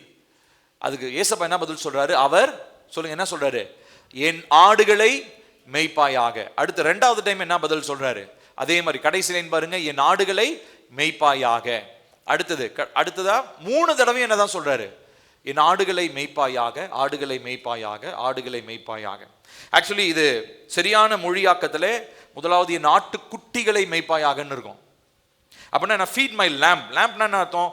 சபையில புதுசா வளர்றவங்க, சின்ன விசுவாசிகள், அதாவது விசுவாசத்துல ரொம்ப என்ன சொல்றது, ரொம்ப விசுவாசம் கம்மியா இருக்கிறவங்க, அவங்களுக்கு நீ என்ன பண்ணணும்? அவங்களை நீ போஷிக்கணும்ன்றாரு. அடுத்ததா 2வதா ஆடுகளை மேய்ப்பா. அப்பனா கொஞ்சம் வளர்ந்தவங்க, ஆட்டுக்குட்டிகள் இல்லை, இவங்களாம் ஆடுகள், இவங்களாம் கொஞ்சம் வளரட்டும் அப்படின்றாரு. அடுத்து 3வதா ஆடுகளை மேய்ப்பாயாக, ஃபீட் மை ஷீப் அப்படின்னு சொல்லும் போது அதுல ஒட்டுமொத்த சபையவும் ஒட்டுமொத்த, ஏன்னா அவர் கண்ட்ரோல்ல தான் சபை என்ன பண்றாரு? ஏசப்பா பேதுருடைய கண்ட்ரோல்ல தான் கொடுக்கிறாரு. So lead the flock with authority. ஒரு அதிகாரத்தோட ஒட்டுமொத்த திருச்சபையை நீ என்ன பண்ணணும்பா? நீ நடத்தணும். எங்க இது எவ்வளவு பெரிய பொறுப்புங்க. ஆனா அதுக்கு முன்னாடி பேதுரு செய்ய வேண்டியது தியாகமான அன்பு.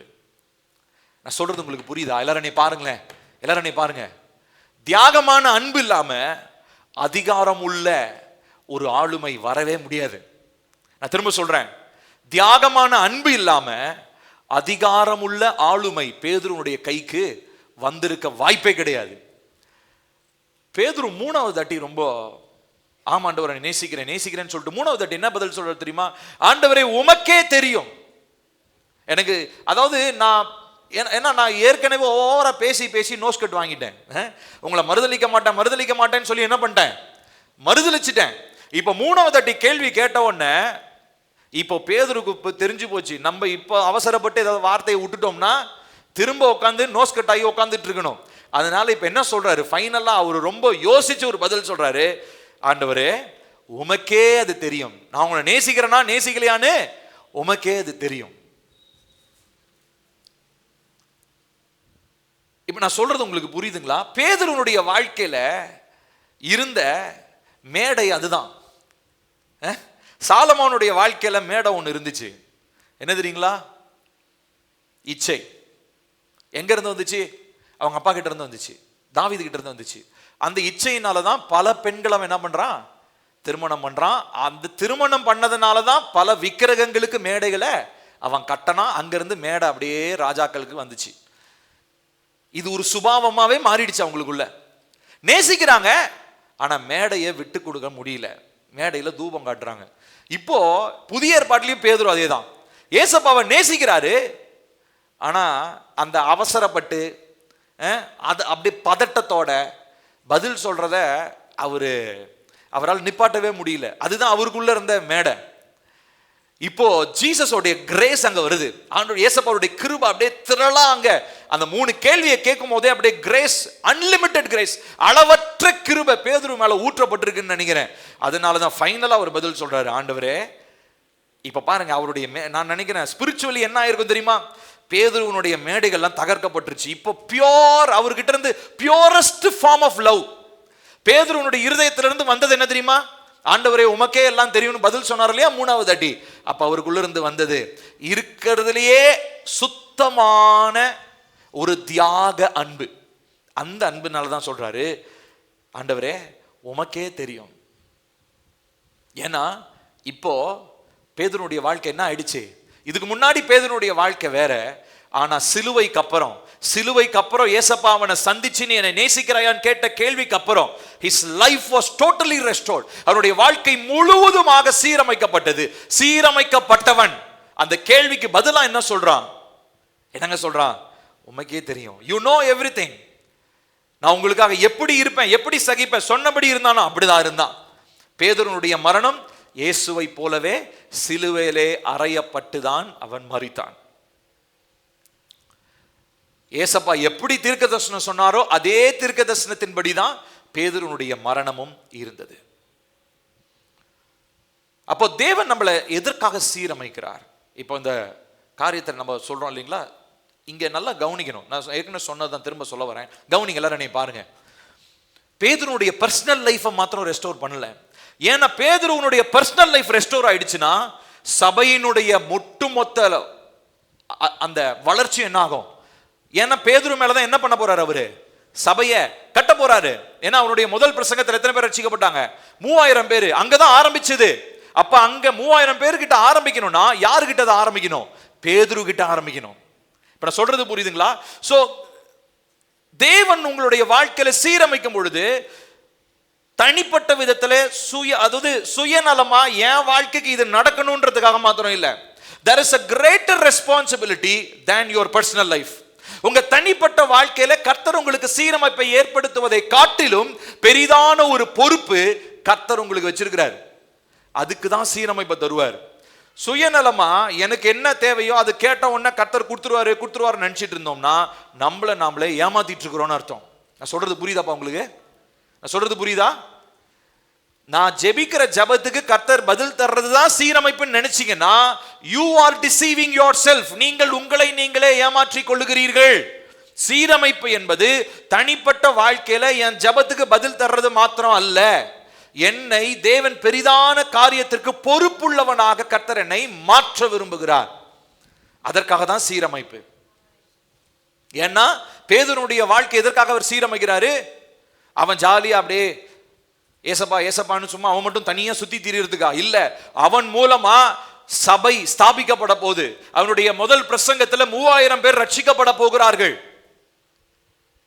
அங்கிருந்து தான் சபையினுடைய விரிவாக்கம். இன்னைக்கு நம்ம பார்க்கக்கூடிய 2025 வருஷத்துல சபை இன்னைக்கு இவ்வளவு திரளாய் பெருகி இருக்கிறது. எத்தனையோ பேர் நசுக்கணும்னு நினைக்கிறாங்க. எத்தனையோ அதிகாரங்கள் வருகிறது. இப்பொழுது கூட நம்முடைய தேசத்துல நமக்கு சாதகமான எந்த ஒரு காரியமும் நம்ம தமிழ்நாட்டில் இருக்கிறனால நமக்கு கர்த்தர் கொடுத்திருக்கிற இந்த தமிழ்நாடு இந்த ஸ்டேட் கவர்மெண்ட் இதனால நம்ம பாதுகாக்கப்பட்டிருக்கிறோம். ஆனா உண்மையாலுமே நம்முடைய தேசத்துல தேவனுடைய பிள்ளைகளுக்கு தேவ ராஜ்யத்திற்கு விரோதமாக எழும்புகிறதான திட்டங்களும் தாக்கங்களும் அதிகமாக இருக்கிறது. ஆனா நம்ம கோலைகள் அல்ல. நிறைய பேர் கோலைகளாக சர்ச்சுக்கே போக மாட்டாங்க. ஏன்னா சர்ச்சுக்கு போனால் பெர்சிக்யூஷன் அதிகம், உபத்திரவங்கள் அதிகம். நான் வந்து தனியாக இருந்துக்கிறேன், சர்ச்சுக்கெல்லாம் போக மாட்டேன், தனியாக இருந்து கிறிஸ்துவின் சரீரமாக இருந்துக்கிறேன்னா அந்த அந்த சரீரத்தை தனி ஒரு ஒரு ஒரு சரீரத்தினுடைய ஒரு பாகமாக உங்களை மாத்திரம் தூக்கிட்டு போக மாட்டார்.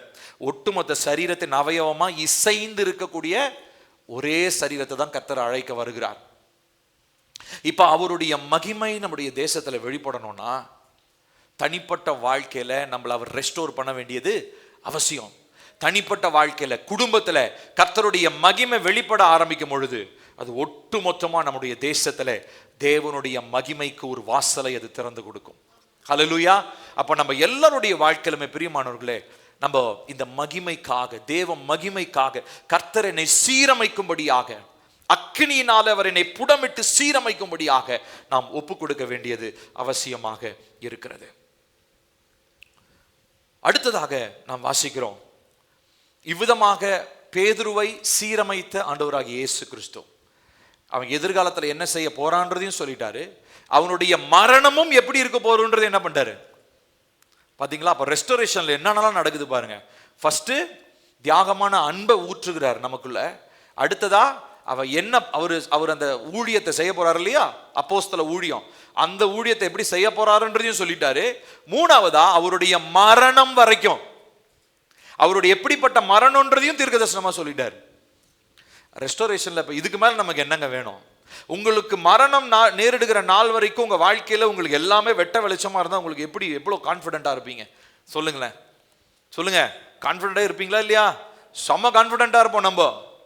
ஏன்னா இதுதான் கர்த்தரால் எனக்காக நியமிக்கப்பட்டது, இதுதான் தேவனுடைய திட்டம் இப்படின்ற தைரியம் எனக்குள்ள இருந்துச்சுன்னா, நல்லா கவனிக்கணும், இந்த தைரியம் எனக்குள்ள இருந்துச்சுன்னா நான் என்ன பண்ணுவேன் தெரியுங்களா? என் வாழ்க்கையை தைரியமாக நான் எதிர்கொள்வேன். ஹல்லேலூயா. இப்ப இந்த கான்ஃபிடன்ஸ், இந்த தைரியத்தை தான் கர்த்தர் நமக்கு போன வாரத்தில் நான் உங்களுக்கு பகிர்ந்து கொண்ட செய்தியும் அதுதான் இல்லைங்களா? நம்மை குறித்த எல்லா காரியங்களையும் அவர் என்ன பண்ணியிருக்கிறார்?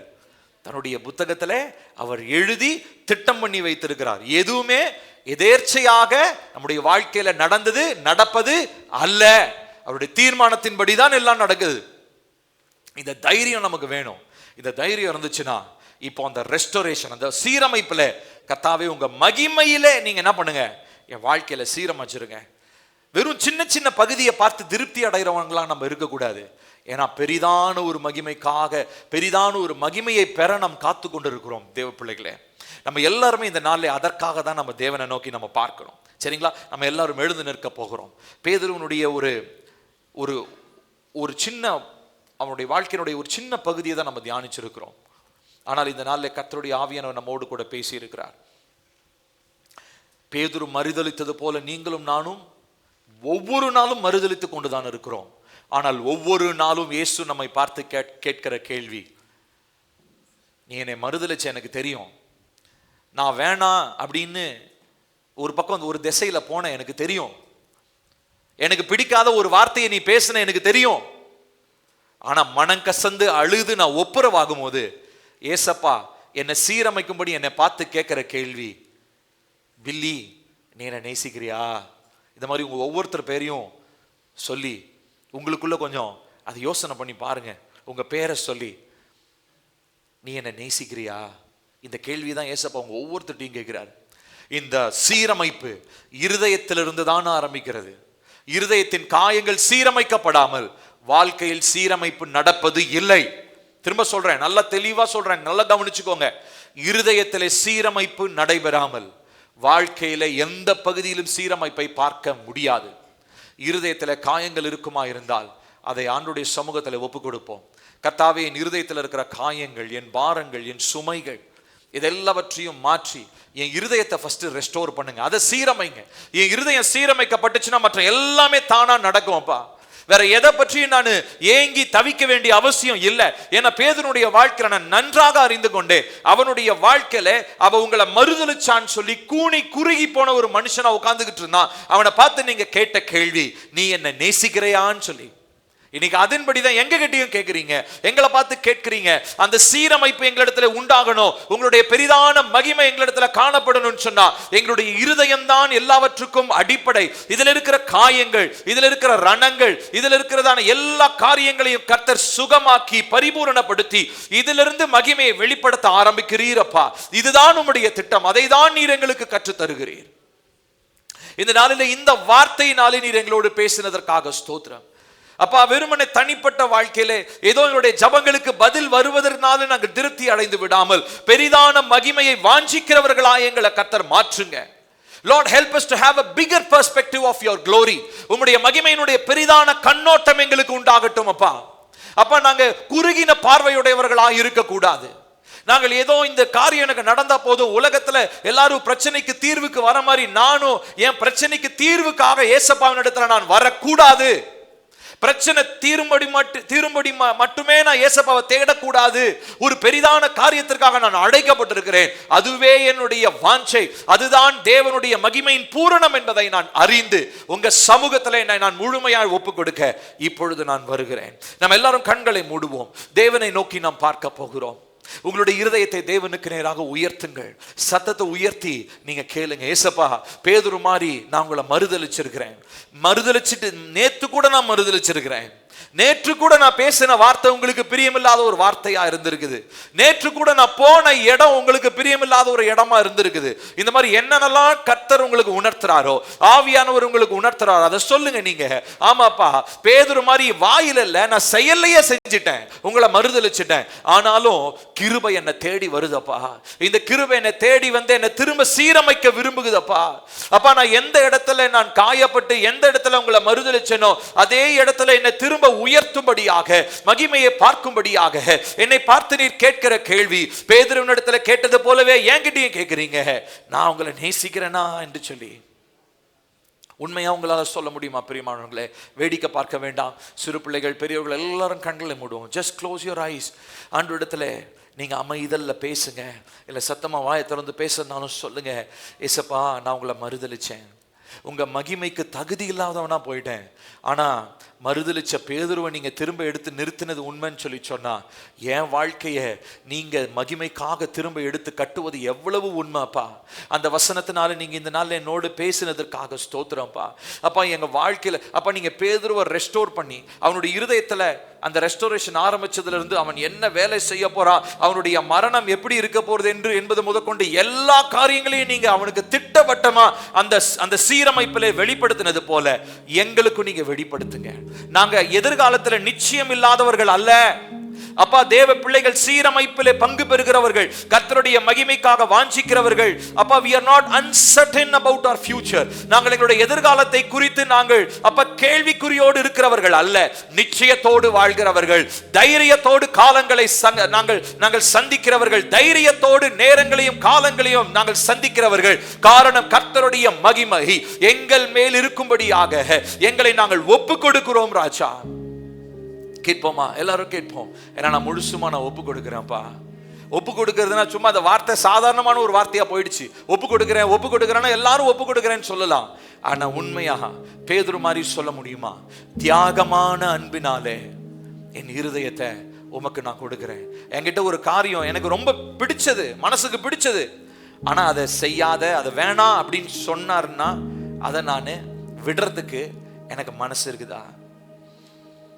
இதுதான் தியாகமான அன்பு. இந்த அன்பு தான் கர்த்தர் எதிர்பார்க்கிறார் நம்மிடத்துல. பிரியமானவர்களே, நம்ம எல்லாரும் தேவனுக்கு நேராக நம்முடைய இருதயத்தை உயர்த்தும். Just lift your hearts towards God. ஆண்டவரை பார்த்து சொல்லுங்க, கர்த்தாவே, பேதுரு மாதிரி நான் மறுதலிச்சிருக்கிறேன், ஆனா இப்போ என்ன தயவா கர்த்தர் மன்னிங்க.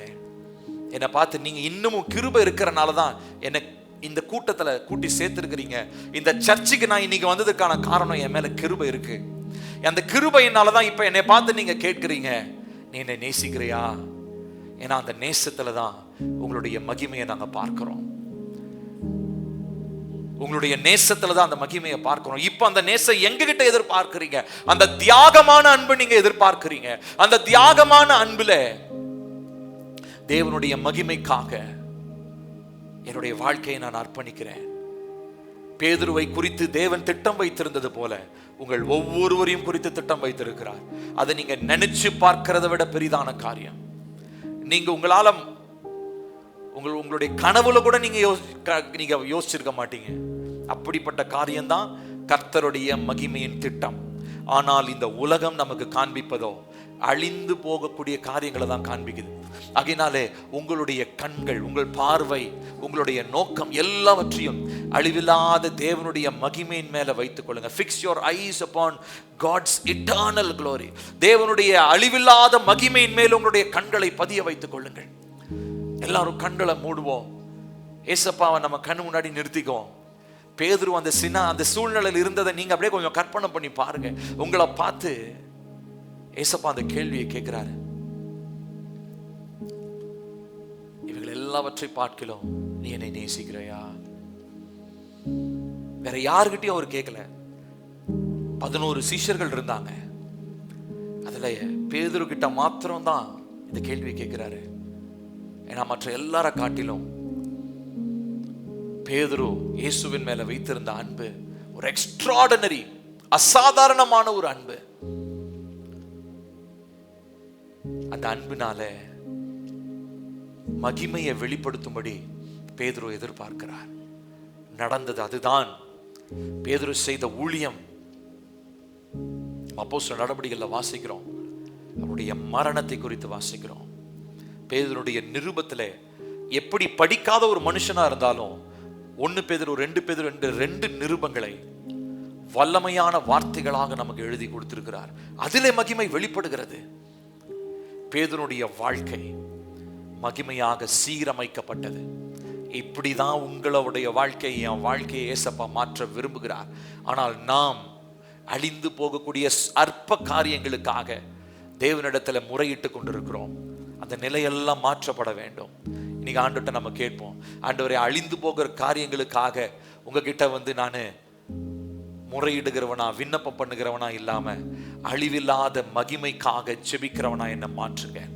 எங்க சபைய இந்த வார்த்தையை உண்மையா எத்தனை பேருக்கு புரிஞ்சது, எத்தனை பேருக்கு புரியல, எத்தனை பேர் தூங்குனீங்க, எத்தனை பேர் முழிச்சிருந்து இதை கேட்டீங்கன்னு எனக்கு தெரியாது. ஆனா கர்த்தர் இது எல்லாவற்றையும் அறிந்திருக்கிறார். இந்த வார்த்தைகள் உங்க ஒவ்வொருத்தர்கிட்டையும் பேசி இருக்குது. ஆனா அதுக்கு கீழ்ப்படியாததும், அதை கேட்காததும், அதை நிராகரிக்கிறதும் உங்களுடைய வேலை. அது உங்களுடைய தீர்மானம். அதை நான் எதுவுமே சொல்ல முடியாது. ஆனா ஆவியானவர் இன்னைக்கு ஒவ்வொருத்தர்கிட்டையும் பேசி இருக்கிறார்.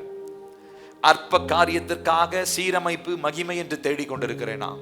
கர்த்தருடைய நித்திய மகிமை மேல வாஞ்சை உள்ளவனாய், அதின் மேல் நோக்கம் உள்ளவனாய், தேவனுடைய சீரமைப்பு செய்ய, தேவனை சீரமைக்க நான் காத்திருக்கிறேனா? எந்த இடத்துல மறுதலித்தோமோ, எந்த இடத்துல பயத்தினாலே பேதுரு மறுதலித்தானோ, அதே இடத்துல கர்த்தர் தம்முடைய கிருபையினாலே அவனை மீட்டெடுத்தார். தம்முடைய அக்கினியினாலே அவனை புடமிட்டார். இதுதான் கர்த்தர் இந்த நாட்களை செய்ய போகிறார். ஆனால் இது எல்லாருக்கும் கிடையாது. நான் பேசுற வார்த்தை எல்லாருக்கும் கிடையாது. அது ஒரு சிலர் தான் கேட்டிருக்கிறீங்க. ஒரு சிலருக்கு தான் இது நடக்க போகுது.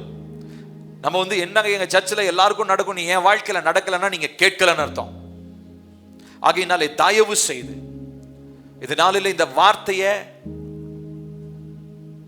நீங்க ஒரு சாதாரணமா ஏதோ ஞாயிற்றுக்கிழமை ஒரு சாதாரண பிரசங்கம் நினைச்சிட்டு நீங்க கடந்து போகாதீங்க. அவங்களோட தயவாய் நான் கேட்கிறேன், நம்ம சபையில் இருக்கிற எல்லாரும் இந்த முழுமையான மகிமையில பங்கெடுக்கணும். அதுதான் தேவனுடைய விருப்பம். அதற்காக தான் நம்ம இந்த நாள் இவ்வளவு பிரயாசப்படுறோம். தேவன் அற்புதங்களை செய்வது உண்மைதான். தேவன் ஜெபத்தை கேட்டு பதில் தருவது உண்மைதான். அதை நிச்சயம் செய்வார். ஆனால் அதிலே முழுமையான மகிமை வெளிப்படுவது இல்லை. கர்த்தர் பெரிதான மகிமைக்காக சின்ன சின்ன காரியங்கள் என்னை உருவாக்கி கொண்டிருக்கிறார். ஒவ்வொரு சின்ன சின்ன காரியங்களையும் நான் விட்டு கொடுக்காம ஏசப்பாக்காக நான் உண்மையா இருக்கிறேனா? ஏசப்பாக்காக நான் பேதுருவை போல மறுதலிக்காம நான் இருக்கிறேனா? இதுதான் இந்த நாள்ல உங்க முன்னாடி நான் வைக்கிற கேள்வி. தேவனுடைய பிள்ளைகள், நம்ம எல்லாரிடத்திலும் ஆவியானவர் பேசி இருக்கிறார். ஆவியானவரை, இந்த நாளிலே என்னோடு நீர் பேசி இருக்கிற இந்த வார்த்தைக்காக ஸ்தோத்திரம். எங்களை குறித்து நீர் வைத்திருக்கிற உம்முடைய திட்டம் பெரிதானது. உம்முடைய மகிமையின் திட்டம் அளவிட முடியாதது. அந்த மகிமையின் திட்டத்தை நிறைவேற்றும்படி நீர் எங்கள் மேல் பாராட்டுகிற உம்முடைய கிருபை அதற்கும் மேலான ஒரு அளவில்லாத கிருபை. ஆனால் கிருபையை உதாசீனப்படுத்தினவர்களாய், பேதுருவை போல திரும்ப திரும்ப மறுதலிக்கிறவர்களாய் இல்லாமல், தியாகமான அகாப்பே அன்பினாலே உம்மை நேசித்து தேவனுடைய நித்திய மகிமைக்காக எதையும் நான் விட்டு கொடுப்பேன் என்கிற நிர்ணயத்தோடு தேவனை நோக்கி பார்க்க எனக்கு உதவி செய்யும். இதனால நீங்க அதை தான் எங்கள்கிட்ட பேசுறீங்க. எங்களுக்கு திட்டவட்டமா நீங்க இதை பேசுறீங்க. இது உங்களுடைய வார்த்தை. இது எதேர்ச்சியாக மனிதனால் தீர்மானிக்கப்பட்ட ஒரு காரியம் அல்ல. என் வாழ்க்கையில முழுமையான மகிமையை காணும் வரைக்கும் என் வாழ்க்கையில நான் மரணத்தை நான் பார்க்க போறது இல்லை. Unless and until I see the glory of God in its fullness, I will not die. நான் மரிக்க போவது இல்லை. தேவனுடைய முழுமையான மகிமை என் வாழ்க்கையில வெளிப்படுற வரைக்கும் எந்த காரியமும் என் வாழ்க்கையில தடையை ஏற்படுத்த போவது இல்லை. இந்த நிச்சயம் நமக்கு வேண்டும். இந்த நம்பிக்கை நமக்கு வேண்டும். இதற்காக நாம் ஜெபிக்க வேண்டும். அன்பும் இரக்கமுள்ள நல்ல தகப்பனே, இந்த நல்ல மதிய வேலைக்காக உமக்கு நன்றி சொல்லுகிறோம். அப்பா, நீர் கிருபை உள்ள தேவனாய், மறுதலித்த அதே இடத்துல என்னை திரும்ப தூக்கி எடுத்து நிறுத்தும்படி பேதுருவை உயர்த்தினது போல என்னையும் உயர்த்த சித்தம் உள்ளவராய் இப்பொழுது என்னோடு கூடி நீர் பேசிக் கொண்டிருக்கிறீர், பேசி இருக்கிறீர். பேசப்பட்ட கேட்ட இந்த வார்த்தைகள் எங்களுக்குள்ள இருந்து தொடர்ந்து கிரியை செய்யட்டும். இது சத்ருவினால் இந்த வார்த்தைகள் திருடப்படக்கூடாது என்று இயேசுவின் நாமத்தில் ஜெபிக்கிறோம். உம்முடைய பிள்ளைகளுடைய இருதயத்தில் கேட்ட இந்த வசனங்கள், இந்த வார்த்தைகள் அவர்களுக்குள்ளாக கர்த்தருடைய நித்திய மகிமைக்கான ஒரு வாஞ்சியை ஏற்படுத்தட்டும். அற்ப காரியங்களுக்காக மாத்திரம் இயேசுவை தேடாமல் நித்திய மகிமை, பெரிதான மகிமைக்காக தேவனுடைய சமூகத்தில் காத்திருந்து செபிக்கிறவர்களாய், தேவனுடைய சமூகத்தில் இன்னும் தேறினவர்களாய் மாற, வளர, இன்னும் முதிர்ந்தவர்களாய் தேவனுடைய மகிமைக்காக மாத்திரம் வாழ கர்த்தாவே எங்கள் ஒவ்வொருவரையும் உருவாக்கும். மகிமையின் மேல் மகிமை அடைவோம் என்று சொல்லியிருக்கிறீர். அந்த மகிமை வெறுமனே ஒரு காலகட்டத்தில் மாத்திரம் நிறைவடைவது அல்ல. ஒவ்வொரு நாளும், ஒவ்வொரு மாதமும், ஒவ்வொரு வருடமும், வரப்போகிற புதிய மாதமா இருக்கட்டும், வரப்போகிற 2026 என்கிற புதிய வருடமா இருக்கட்டும், ஒவ்வொரு நிமிடமும் ஒவ்வொரு நொடியும் உம்முடைய மகிமையின் பரிபூரணத்தை நாங்க பார்க்கணும். அதற்காக தான் நீர் எங்களோடு பேசுகிறீர். அதற்காக தான் நீர் எங்களை உருவாக்குகிறீர். அதற்கு விட்டு கொடுக்கிற பாத்திரங்களாய் இதனால் எங்களை அர்ப்பணிக்கிறோம். எங்கள் ஆவி, ஆத்துமா, சரீரத்தை தேவனுடைய அன்பினால நிரப்பப்பட்ட பாத்திரங்களாக நாங்கள் ஒப்புக் கொடுக்கிறோம். தியாகமான உம்முடைய அன்பு எங்களுடைய உள்ளத்தை உடைக்கட்டும் அப்பா. உங்களுக்கு பிரியமில்லாத காரியங்கள் எங்களுடைய சிந்தையில செய்யணும்னு எண்ணம் வர்றப்ப அந்த அன்பு எங்க இருதயத்தை நொறுக்கட்டும் அப்பா. எனக்காக ஏசப்பா சகித்த பாடுகள், பேதுரு மறுதலிச்சப்ப ஏசப்பா திரும்பி பார்த்தாருன்னு சொன்னேன் இல்லைங்களா? எவ்வளவு வேதனையோடு அவர் பார்த்திருப்பார், எவ்வளவு வேதனையோடு பேதுருக்கு இருந்திருக்கும். அந்த மாதிரிதான் ஒவ்வொரு நாளும் ஏசப்பா நம்மளை பார்க்கிறாரு. ஒவ்வொரு முறையும் ஏசப்பாக்கு பிரியமில்லாத ஒரு காரியத்தை பார்க்கும்போது, ஏசப்பாக்கு பிரியமில்லாத ஒரு வார்த்தையை நான் பேசும்போது ஏசப்பா என்னை எப்படி தெரியுமா பார்க்கிறாரு? அன்னைக்கு பேதுரு மறுதலிச்சப்போ ஒரு பார்த்திருப்பார் இல்லையா, ஒரு பார்வை, ஏக்கம் நிறைந்த கண்கள், ஏக்கம் நிறைந்த கண்கள். நீ என்னை ஏன்பா மறுதலிக்கிற? நான் உனக்கு என்ன துரோகம் செஞ்சேன்? நீ என்னை மறுதலிச்சு என்னை விட்டு தூரம் போறதுக்கு நான் உனக்கு என்ன துரோகம் செஞ்சேன்? இப்படிப்பட்ட ஏக்கம் நிறைஞ்ச கண்ணோட தான் ஏசப்பா உங்களையும் என்னையும் பார்க்கிறாரு. இதை மாத்திரம் இன்னைக்கு உங்க மைண்ட்ல வச்சுக்கோங்க, உங்க சிந்தல வச்சுக்கோங்க. பேதுருவை பார்த்த அதே கண்கள், பேதுரு மறுதலிக்கும் போது அவனை பார்த்த அதே கண்கள் இன்னைக்கு உங்களையும் என்னையும் பார்த்து கொண்டேதான் இருக்கிறது. அந்த தியாகத்திற்கு நான் சொந்தமானவனா, அந்த தியாகத்திற்கு தகுதியானவனா இருப்பேனா? இல்ல அவ்வளவு கஷ்டப்பட்டு அடி வாங்கினாரே, அவ்வளவு ரத்தத்தையும் சிந்தினாரே, அத வீணாக்கி அதை நஷ்டப்படுத்துற மனுஷனா நான் இருப்பேனா? இதுதான் இன்னைக்கு உங்க முன்னாடி நான் கேள்வியா வைக்கிறேன். அப்பா, நாங்க எப்பொழுதுமே ஏசப்பானுடைய கண்கள் எங்க மேல நோக்கமா இருக்குது என்பதை உணர்வுள்ள இருதயத்தோடு நாங்க இருக்க, நாங்க தவறும் போது, தேவையில்லாத வார்த்தையை பேசும்போது, உமக்கு சித்தமில்லாத இடத்துக்கு போகும்போது, இந்த மாதிரி உங்களுக்கு எதெல்லாம் பிரியம் இல்லாம இருக்குதோ அதை நாங்க செய்யும் போது அந்த ஏக்கம் நிறைஞ்சு கண்ணீரினால நிறைஞ்ச கண்கள் எங்களை பார்க்குது. எங்களை திரும்ப அணைத்து கொண்டு என்னை நேசிக்கிறாயான்னு பார்க்கும்படி அந்த கண்கள் ஏங்குதப்பா.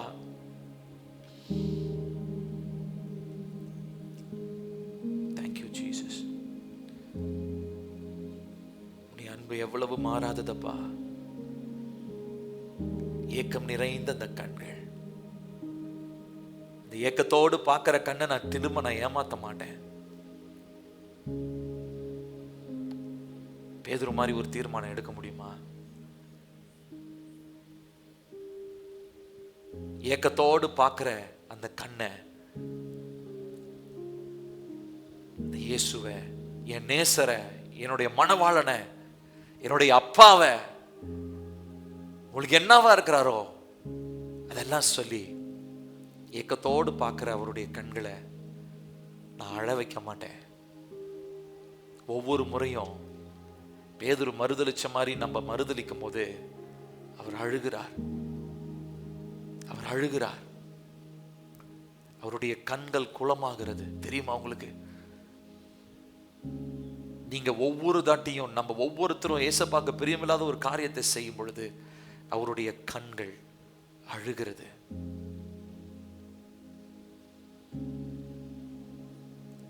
அவருடைய ரத்தம் விரயமாக்குது. அவருடைய ரத்தம் வீணாக்கப்படுகிறது. ஆனால் ஏசப்பாவுக்கு பிரியமான ஒரு வாழ்க்கை, ஏசப்பாவுக்கு சித்தமான ஒரு வாழ்க்கை, மகிமையை மாத்திரம் கண்ணோக்கமா வச்சு அதுக்கு மாத்திரம் ஓடுற அந்த வாழ்க்கை, ஏசப்பா அவருடைய கண்களை ஒரு பூரிப்பை ஏற்படுத்தும். என்னை பார்த்து அழுத அதே கண்கள் சந்தோஷத்தோடு என்னை பார்க்கும்.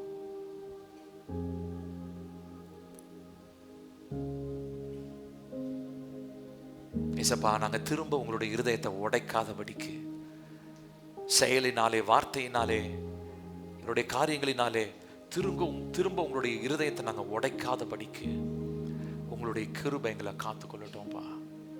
உங்களுடைய கிருபை எங்களை காத்துக்கொள்ளட்டும். நாங்க உங்களை திரும்ப நாங்க மறுதலிக்க போவது இல்லை. தியாகமான அன்பினாலே எங்க ஒவ்வொருத்தரையும் நிரப்புங்க. உம்முடைய அன்பு எங்களோடு கூட இடைப்பட்டு கொண்டிருக்கிறதற்காக ஸ்தோத்திரம். உம்முடைய ஆவியினால் நீர் எங்களோடு பேசுகிறதற்காக ஸ்தோத்திரம். இரக்கமுள்ள தகப்பன் நீங்கப்பா. உம்முடைய இரக்கத்தை நாடி வந்திருக்கிறோம். உம்முடைய தயவை நாடி வந்திருக்கிறோம். பேதுருவை தூக்கி எடுத்து நிறுத்தினது போல எங்களையும் எடுத்து நிறுத்தும். நாங்கள் எல்லாருமே உமக்கு விரோதமாக துரோகம் செய்தவர்கள். நாங்கள் எல்லாருமே உமக்கு விரோதமான காரியங்களை செய்தவர்கள், உம்மை மறுதலித்தவர்கள். எங்களை ஏக்கத்தோடு பார்த்த அந்த கண்களையும் பொருட்படுத்தாமல் மறுதலித்திருக்கிறோம். ஏக்கத்தோடு ஒரு கண் எங்களை பார்த்துக்கிட்டே தான் இருக்குது. அந்த கண்ணை பார்க்காம நாங்க வேற எங்கேயோ எங்களுடைய கவனத்தை வச்சிருக்கிறோம். அதெல்லாம் மாறட்டும்.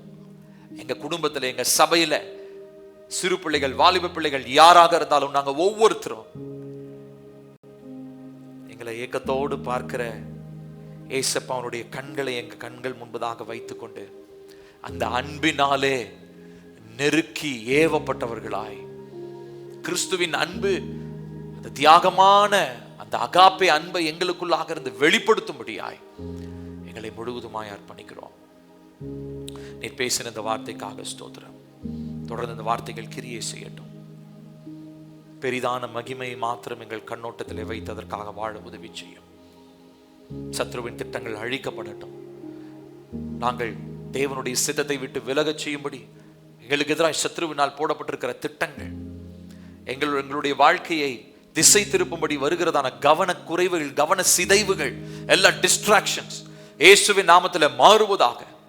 எங்கள் ஓட்டத்தை துவங்குகிறவரும் முடிக்கிறவரும் ஆகிய இயேசுவை மாத்திரம் பார்த்து, அவருடைய கண்களை மாத்திரம் பார்த்து நாங்கள் ஓட, பேதுரு போல மரண பரியந்தம் இயேசுவுக்கு உண்மையா இருக்க எங்களை ஒப்புக் கொடுக்கிறோம். பேசின இந்த வார்த்தைகளுக்காக ஸ்தோத்திரம். வருகைக்காக எங்களை ஆயத்தப்படுத்தும், பரிசுத்தப்படுத்தும். எல்லா துதியும் கனமும் மகிமையும் உமக்கே செலுத்துகிறோம்.